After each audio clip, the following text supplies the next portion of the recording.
Hello friends, आज আপোনালোকলৈ লৈ আহিছো আসাম হিষ্ট্ৰীৰ কিছুমান প্ৰশ্ন যিবোৰ আসাম গভৰ্ণমেণ্টৰ এন্ট্ৰেন্স এক্সামসমূহত প্ৰায়ে আহি থাকে আৰু বহুত বেছি ইম্পৰ্টেন্ট হয়। লগতে স্কুলৰ ছাত্ৰ-ছাত্ৰীসকল উপকৃত হ'ব পাৰিব বুলি আশা কৰিলোঁ।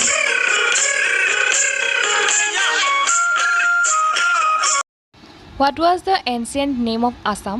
Pragjyotispur. অসমৰ পুৰণি নাম কি আছিল? Pragjyotispur. Navagraha temple is located on which hill of Assam? Chitrachal Hill in Guwahati. নৱগ্ৰহ মন্দিৰ অসমৰ কোনটো পাহাৰত অৱস্থিত?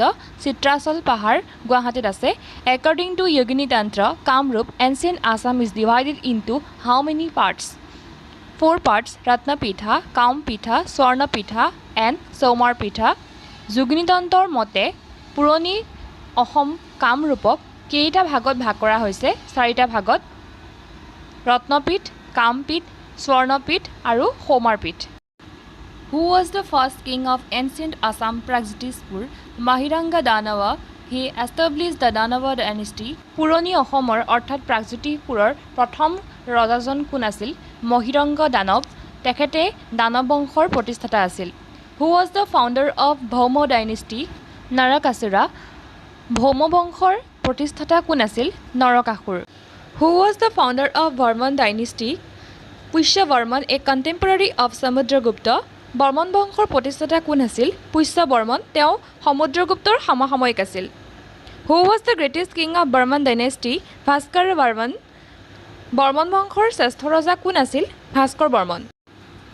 What were Dubi and Nidhanpura, two copper plates engraved during the reign of King Bhaskara Varman? Dubi আৰু নিধানপুৰা কি আছিল? ৰজা ভাস্কৰ বৰ্মনৰ দিনত খোদিত কৰা দুখন তাম্ৰলিপি। When did Huensang come to Assam? During the reign of Kumar Bhaskara Barman. Huensang কেতিয়া অসমলৈ আহিছিল? কুমাৰ ভাস্কৰ বৰ্মনৰ ৰাজত্বকালত। Who was the founder of Salstamba dynasty? Avanti Varman, also known as the first Salstamba. Salastambha বংশৰ প্ৰতিষ্ঠাতা কোন আছিল? অৱন্তী বৰ্মন, তেখেতক প্ৰথম শালস্তম্ভ বুলিও জনা যায়। When did Shankaracharya come to ancient Assam? Kamrupa. During the reign of Salstamba dynasty. Shankaracharya পুৰণি অসমলৈ অৰ্থাৎ কামৰূপলৈ কেতিয়া আহিছিল? শালস্তম্ভ বংশৰ ৰাজত্বকালত। Who was the founder of Pala dynasty of ancient Assam? Brahmapala. পুৰণি অসমৰ পাল বংশৰ প্ৰতিষ্ঠাতা কোন আছিল? Brahmapala. Who was the founder of Ahom kingdom? Chaolung Sukaphaa. Ahom ৰাজ্যৰ প্ৰতিষ্ঠাতা কোন আছিল? Chaolung Sukaphaa. Who was the first king who adopted a Hindu name? Suhumung Swarganarayana. পোনপ্ৰথম Hindu নাম গ্ৰহণ কৰা প্ৰথমজন আহোম ৰজা কোন আছিল? চুহুংমুং, তেখেতে পোনপ্ৰথম স্বৰ্গনাৰায়ণ উপাধিটো গ্ৰহণ কৰিছিল। Which Ahom king was known as বামুণী কোঁৱৰ? চুডাংফা। কোনজন আহোম ৰজাক বামুণী কোঁৱৰ বুলি জনা যায়? Sudangphaa. Which Ahom king was known as Dihingia ৰাজা? চুহুংমুং। কোনজন আহোম ৰজাক দিহিঙীয়া ৰজা বুলি কোৱা হয়? চুহুংমুং। Which Ahom king created the post of Borpatra Gohain? চুহুংমুং, Dihingia ৰজা। কোনজন আহোম ৰজাই পোনপ্ৰথম বৰপাত্ৰ গোহাঁইৰ পদৰ সৃষ্টি কৰিছিল? চুহুংমুং বা দিহিঙীয়া ৰজাই। When did Ralph Fitz come to Assam? During the reign of Kochur king Naranarayana. কাৰ দিনত ৰাল্ফ ফিটছ নামৰ ইংৰাজ বিষয়াজন অসমলৈ আহিছিল?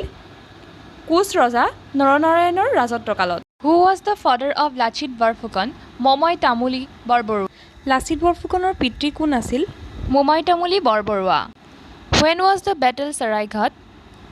1671 between Mughal Empire led by Kachwaha king Raja Ram Singh and the Ahom kingdom led by Lachit Borphukan. শৰাইঘাটৰ ৰণ কেতিয়া হৈছিল? 1671 চনত মোগল ৰজা আৰু আহোমসকলৰ মাজত। মোগলৰ সেনাপতি হৈছে কাছৱাহাৰ ৰজা ৰাজা ৰাম সিংহ আৰু আহোমৰ সেনাপতি হৈছে Lachit Borphukan.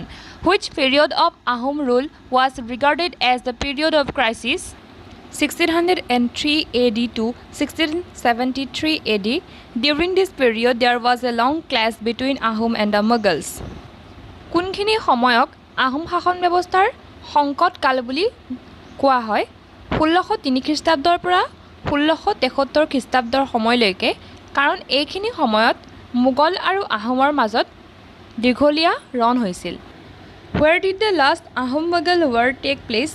Itakuli during the reign of King Gadadhar Singh. Ahom আৰু মোগলৰ শেষ ৰণখন ক'ত হৈছিল?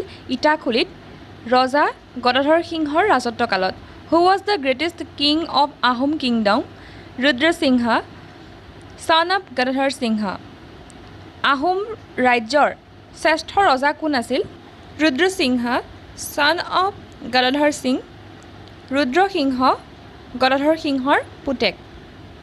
Who introduced coins in Ahom economic system? Suklenmung in the 16th century. আহোমৰ অৰ্থনীতি ব্যৱস্থাত মুদ্ৰাৰ প্ৰচলন পোনপ্ৰথমে কোনে কৰিছিল? শুক্লেনমুঙে 16 শতিকাত। In which year was the Treaty of Yandabu signed? 1826.